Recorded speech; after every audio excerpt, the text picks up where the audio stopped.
अब हम लोग क्वेश्चन नंबर सेकंड सॉल्व करेंगे। हमारा क्वेश्चन नंबर सेकंड क्या है, देखिए, एक व्यक्ति 1 मिनट में 180 शब्द पढ़ सकता है, तो 768 शब्द पढ़ने में कितने सेकंड लगेंगे, ये हमको ज्ञात करना है। ठीक, तो क्वेश्चन को पढ़ने के बाद स्पष्ट है, देखिए कि हमारे क्वेश्चन के दो पार्ट हैं। पहला पार्ट क्या है, देखिए, एक व्यक्ति 1 मिनट में 180 शब्द पढ़ सकता है, ये हमारे क्वेश्चन का पहला पार्ट है, ये इतना। ठीक, तो चलिए इसको हम लिखते हैं। तो क्या बोल रहा है हमारा क्वेश्चन, एक व्यक्ति 1 मिनट में, ये देखिए 1 मिनट में, ये 1 मिनट में कितना, 180 शब्द, ये 180 शब्द पढ़ सकता है कोई व्यक्ति। ठीक है, तो यहाँ पर आप देखिए, यहाँ पर समय सेकंड में दिया है और यहाँ पर मिनट में दिया है, ये यहाँ मिनट में दिया है और यहाँ सेकंड में दिया है, तो इसको भी हम किस में लिख सकते हैं, मिनट में। तो 1 मिनट बराबर 60 सेकंड। ये तो कहने का मतलब ये है कि कोई व्यक्ति है जो 60 सेकंड में कितना, 180 शब्द पढ़ सकता है। क्लियर।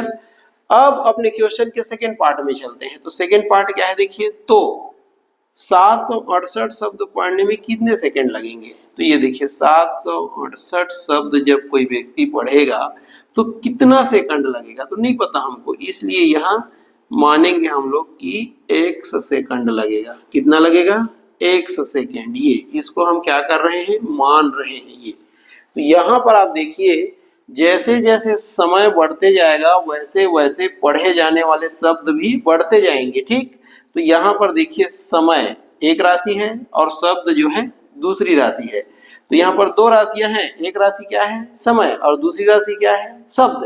तो एक राशि के बढ़ने से दूसरी राशि क्या हो रही है, बढ़ रही है, और एक राशि के घटने से दूसरी राशि क्या हो रही है, घट रही है। इसलिए यहाँ जो ये क्वेश्चन दिया हुआ है, ये कैसा विचरण है, तो ये अनुक्रमानुपातिक विचरण है। क्योंकि अनुक्रमानुपातिक विचरण में क्या होता है, एक राशि के बढ़ने से दूसरी राशि बढ़े या एक राशि के घटने से दूसरी राशि घटे, तो वहां पर क्या होता है, अनुक्रमानुपातिक विचरण।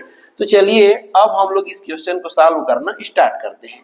तो यहाँ पर क्या ज्ञात करना है, उसी को पहले लिखेंगे। तो क्या ज्ञात करना है, देखिए, एक व्यक्ति 1 मिनट में 180 शब्द पढ़ सकता है, तो 768 शब्द पढ़ने में कितने सेकंड लगेंगे।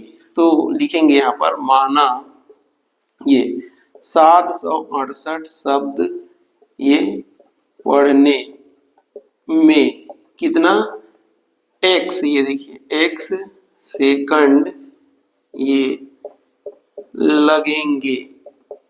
ये देखिए, ये हम लोग मान लिए। ठीक, अब हम क्या करेंगे, अब हम लोग सारणी का निर्माण करेंगे। तो सारणी का निर्माण कैसे करेंगे, तो हमारे पास दो राशियां हैं, देखिए, एक मिनट है मतलब समय है और दूसरा शब्द है। तो यहाँ लिखेंगे ये समय, ये।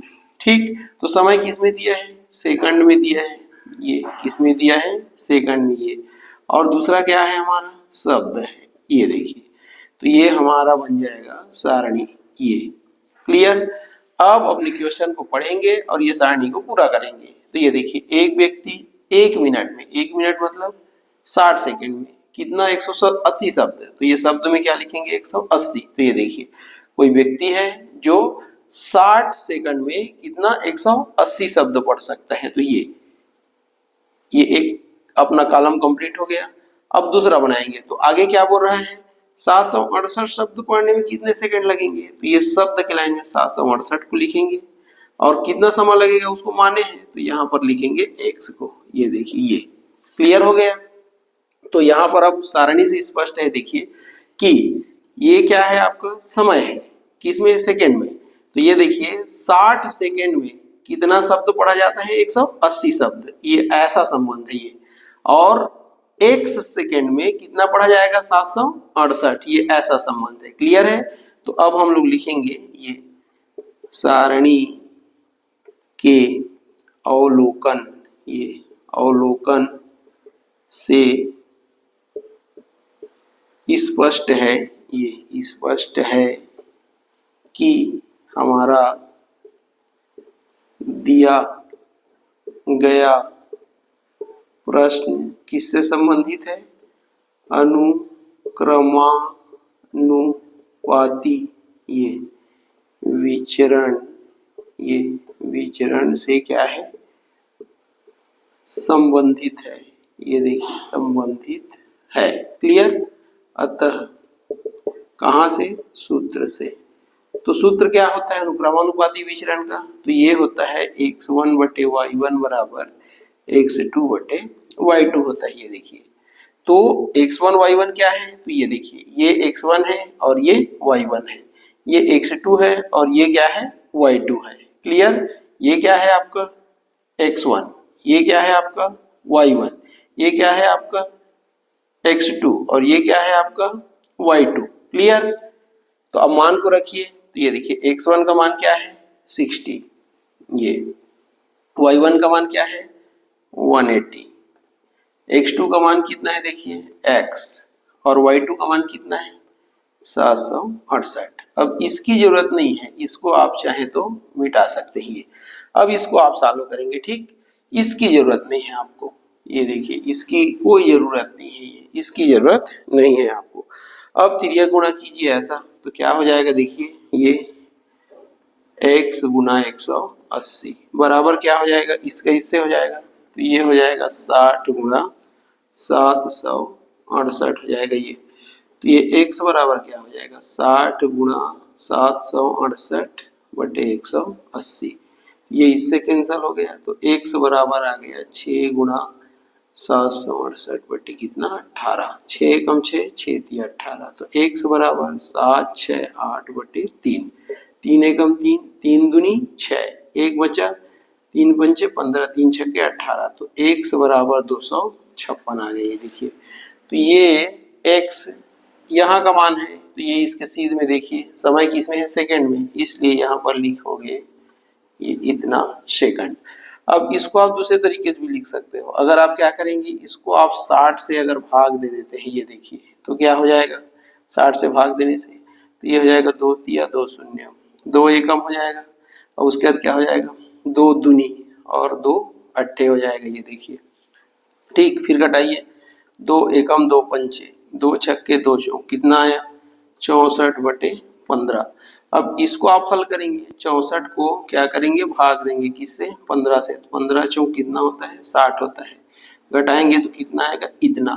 अब आप चाहें तो ये देखिए इसको कैसे लिख सकते हैं तो x बराबर आप इसी को लिख सकते हैं, ये 4 यहाँ आ जाएगा, ये शेष फल ऊपर चला जाएगा और ये 15 नीचे आ जाएगा। ये ऐसा भी आप क्या कर सकते हैं लिख सकते हैं ये ऐसा। क्लियर है। तो ये भी आपका आंसर है, ये भी आपका आंसर है, दोनों का मतलब क्या है सेम है ये। तो आपका क्वेश्चन क्या बोल रहा था देखिए एक व्यक्ति 1 मिनट में 180 शब्द पढ़ सकता है तो 768 शब्द पढ़ने में कितने सेकंड लगेंगे।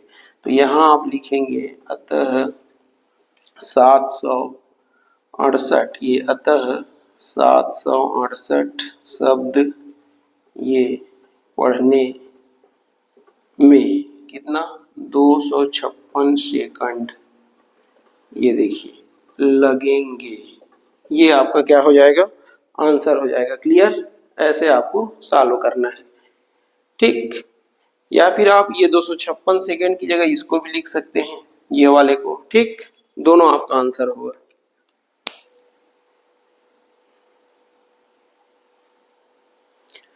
अब हम लोग क्वेश्चन नंबर 3 सॉल्व करेंगे। तो क्वेश्चन नंबर 3 क्या है देखिए निम्न आकृति में x और y का मान ज्ञात कीजिए बोल रहा है। ठीक, तो ये देखिए आपका x है और ये y है। ठीक, तो हमको इस आकृति में x और y का मान ज्ञात करना है। तो आकृति से स्पष्ट है देखिए ये आपका ये a से लेकर के b तक देखिए ये एक चाप है, ये a से लेकर के b तक ये जो पट्टी आपको दिखाई दे रही है ये एक चाप है। ठीक, और इस चाप के द्वारा देखिए ये वाला कोण AOB ये केंद्र पर बनाया गया क्या है केंद्रीय कोण है।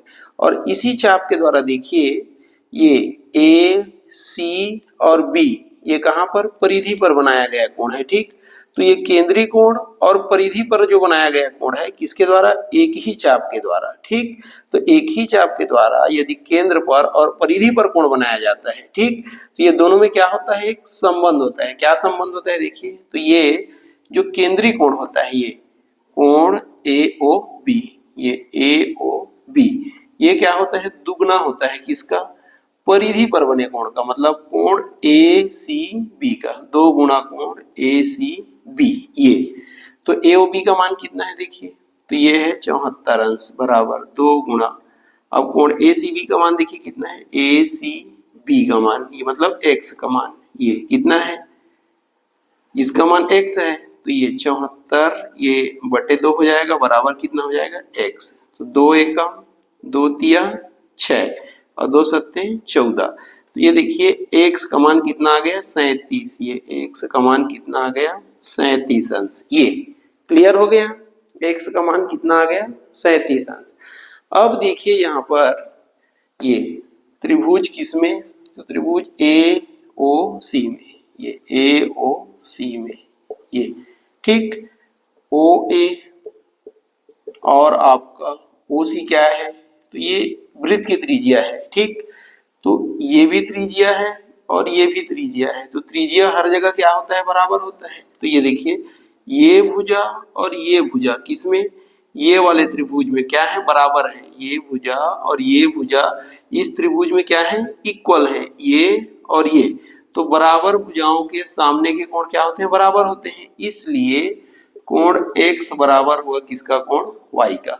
तो हम देखिए x ज्ञात कर चुके हैं कितना 37 डिग्री, ये तो यही कोण y का मान हो गया ये, तो लिख देंगे अतः ये कोण x बराबर भी 37 अंश है और कोण y बराबर भी 37 अंश है, ये देखिए, तो यही हमारा क्या हो जाएगा आंसर हो जाएगा, ऐसे हमको ज्ञात करना है। क्लियर।